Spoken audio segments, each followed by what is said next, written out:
Hello children, I know you must be waiting for my lecture. So here I am. So in the last lecture we discussed about single fixed pulley and single movable pulley. Just recapitulation, we did mechanical advantage and velocity ratio of single fixed pulley is 1 and mechanical advantage and velocity ratio of single movable pulley is 2. And we also discussed that for ideal pulleys the efficiency is 100%, but for practical machines, efficiency is less than 100% because of the resistive forces existing, that is the frictional force in the pulley bearings or at axle, and the weight of the pulley and string that reduces the efficiency of the pulley.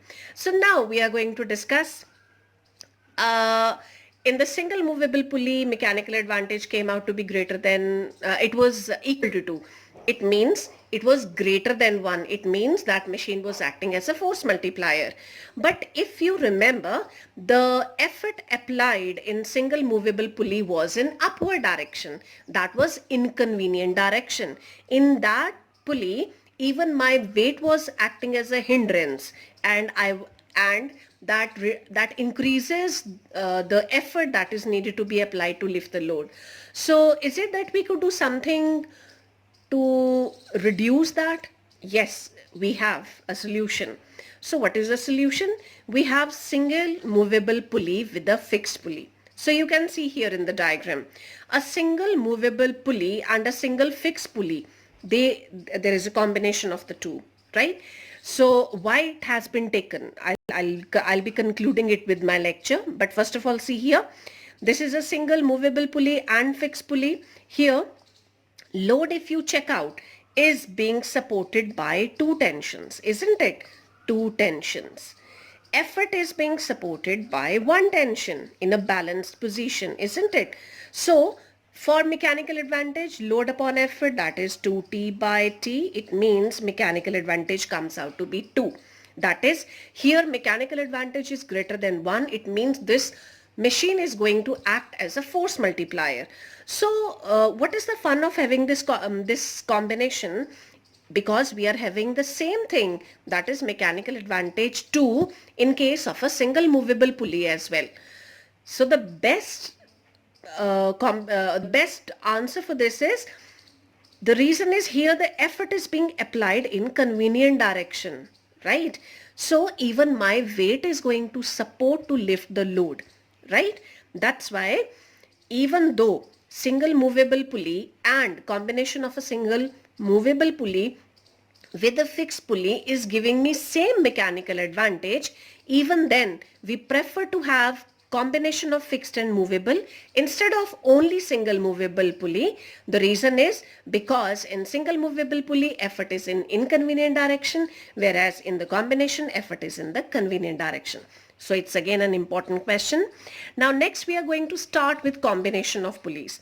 In combination of pulleys, the very first question is why we need combination of pulleys.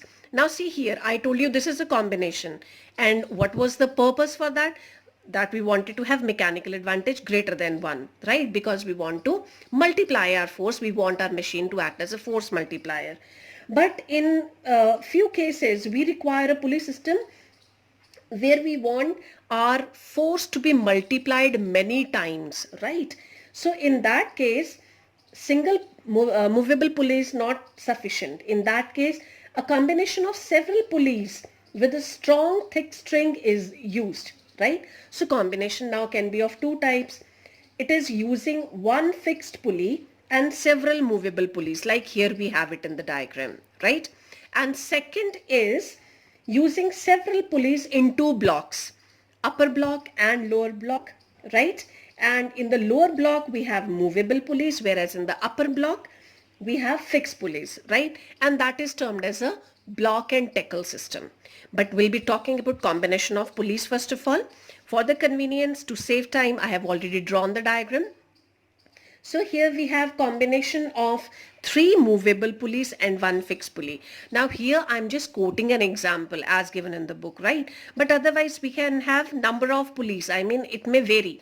N, that is the number of movable pulleys, it may vary. right? So here if you check out, now this load is being supported by these two tensions. Now this tension is being supported by these two, and this again supported by these two, and so on. Now see here, like we have calculated mechanical advantage and velocity ratio in the previous cases.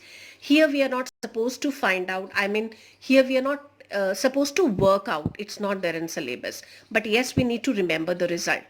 So for such a combination where we have one fixed pulley and n number of movable pulleys, the mechanical advantage is given by 2 raised to power n, where n stands for number of movable pulleys, and velocity ratio is also given by 2 raised to power n, where n stands for number of pulleys, right? So here mechanical advantage will be equal to velocity ratio, and which will be equal to 2 raised to power n, right? So this is the result for combination of pulleys.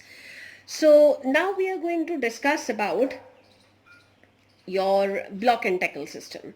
So what is this block and tackle system? As we discussed, block and tackle system is again because we want to multiply our force, right? So we have this as one of the combinations.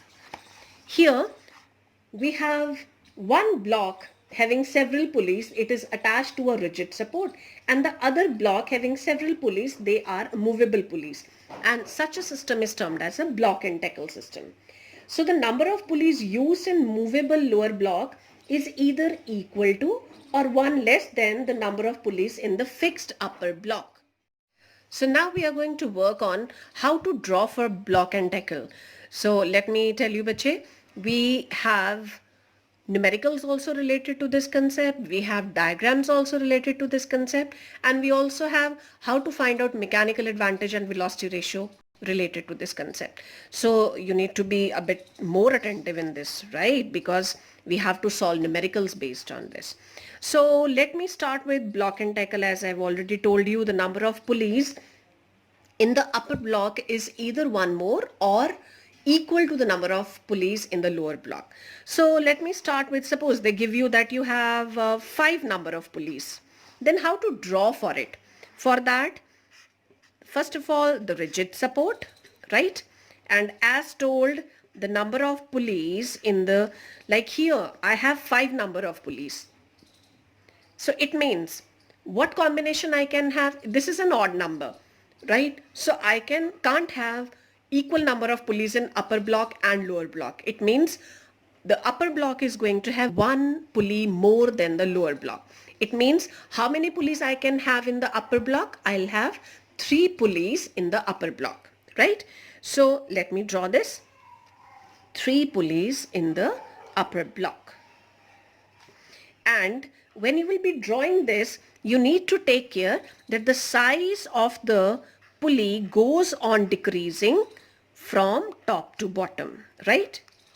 The size of the pulley goes on decreasing from top to bottom in the upper block, right? And then a hook, right?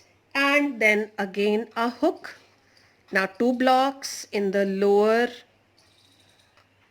2 pulleys in the lower block. So, and here the size goes on increasing from top to bottom, right? This way. And now we are going to suspend load here. This is load that is acting in the downward direction, right?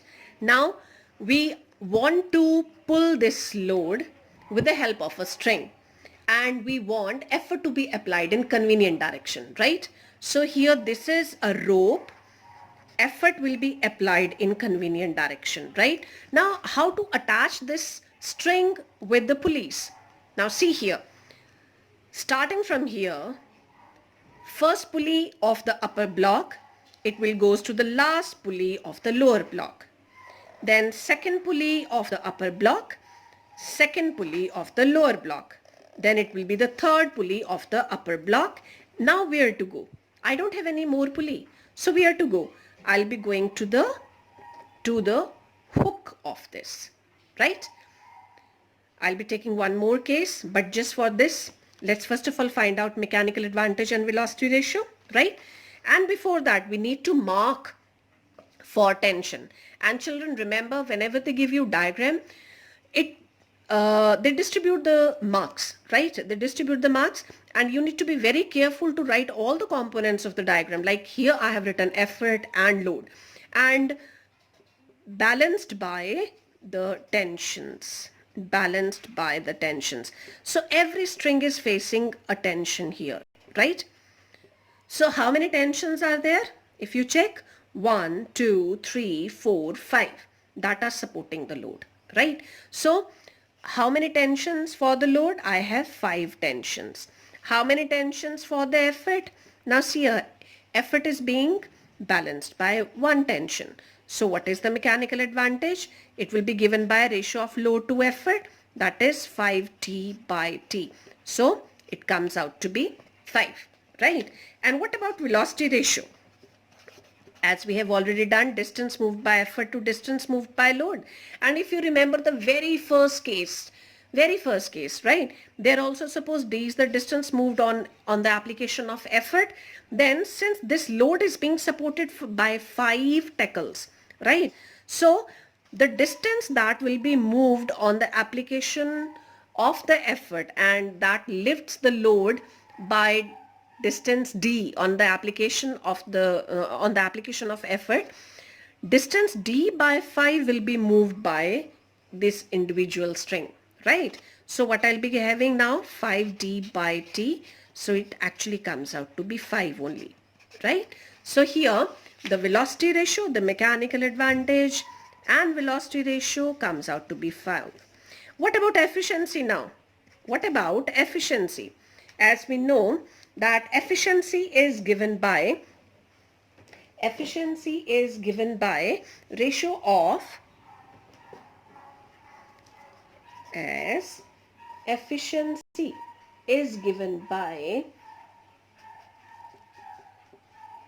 ratio of mechanical advantage to velocity ratio, and we have already calculated it to be 5 upon 5, and in this comes out to be 1, and in percentage if you want to calculate, it will be 1 into 100, that comes out to be 100%, right? So this is how we find out mechanical advantage, velocity ratio and your efficiency, right? So in the next example, let me take example for 4, because here we have already taken odd number. Now let me have an even number, right? So as I told you, next I'll be taking an example of even number of pulleys. Since even, so it means I'm going to have equal number of pulleys in the upper and the lower block, right? It means it's going to be 2 and 2, combination of 2 and 2 pulleys in the upper and the lower block, right? So again, as I told you, rigid support, hook, now pulleys. So 2 pulleys, and just remember how the size is going to vary. So first pulley, then comes the second pulley, right? Here is hook, then hook. Now is again the pulley we need to draw. Almost of the same size as the last one of the upper block. Then comes size bigger, right? Then again hook, then load in downward direction, right? And this is.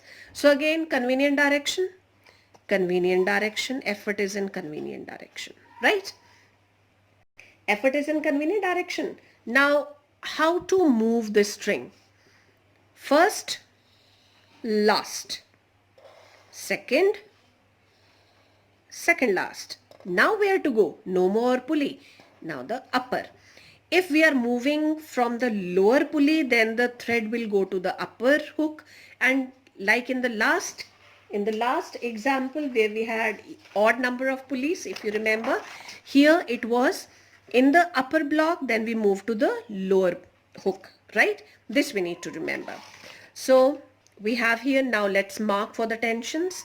This is tension, tension, tension, T and T, right? So now what about load? How many tensions are supporting this load? 1, 2, 3, 4. So it is going to be 40. How many effort is being supported by how many tensions? 1. So mechanical advantage is L by E. So it comes out to be 40 by T. It comes out to be 4. right? Similarly, velocity ratio, distance moved by effort to distance moved by load, right? And if d is the distance moved by effort, since this is load is being supported by 1, 2, 3, 4, 4 tensions, so it's going to be d by 4. It will be 4d by d. It will come out to be 4. It implies, again, mechanical advantage is equal to velocity ratio is equal to 4, right? Therefore, efficiency is given by mechanical advantage upon velocity ratio. It will be 4 by 4, that is 1. In percentage, if you want to calculate efficiency, right, it will come out to be 1 into 100, that comes out to be 100%, right? So this we are talking about the ideal conditions, right? So in block and tackle, the effort gets multiplied n times, where n is the total number of pulleys in the system, right? And velocity ratio is always equal to the number of strands of tackle supporting the load. You need to remember this. And the pulley system is only a force multiplier, and just like other machines, there is no gain in energy. There is only multiplication of force. That is pulley, it acts as a force multiplier. But this is all we talking about ideal conditions. But in practical situation, the mechanical advantage is less than the ideal value, right? Like here, ideal value is 4.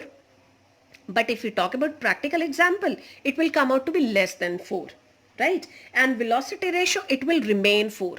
I mean to say, suppose they ask you a question that out of efficiency, mechanical advantage and velocity ratio, out of 3, which will change, or it may be which will not change. So what is the answer? Velocity ratio, it remains constant, right? Because it simply depends upon the designing of the machine. That is, it depends upon the strands that we are using, right? It only depends upon that the number of strands of tackle that are supporting the load. Whereas the mechanical advantage, it may vary. Mechanical advantage, it may vary. Why it may vary? Why? It is simply because it depends upon, because the efficiency, it depends upon the number of the pulleys that are attached. It depends upon the setup, right?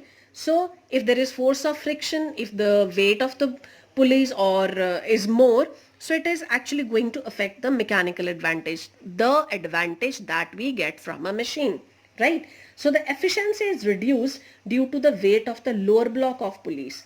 More the weight of the lower block, less is the efficiency. So for greater efficiency, the pulleys in the lower block, should be as light as possible, and the friction in bearings of pulleys should be minimized by the use of lubricants, right? So how can we summarize now? So we can summarize that the mechanical advantage and velocity ratio, it remains equal to the number of pulleys if effort is being applied in the convenient direction. So is it going to change if effort is applied in inconvenient direction? So now we are going to work on it, that if the effort is applied in inconvenient direction, is mechanical advantage and velocity ratio going to change? So now let us talk on this.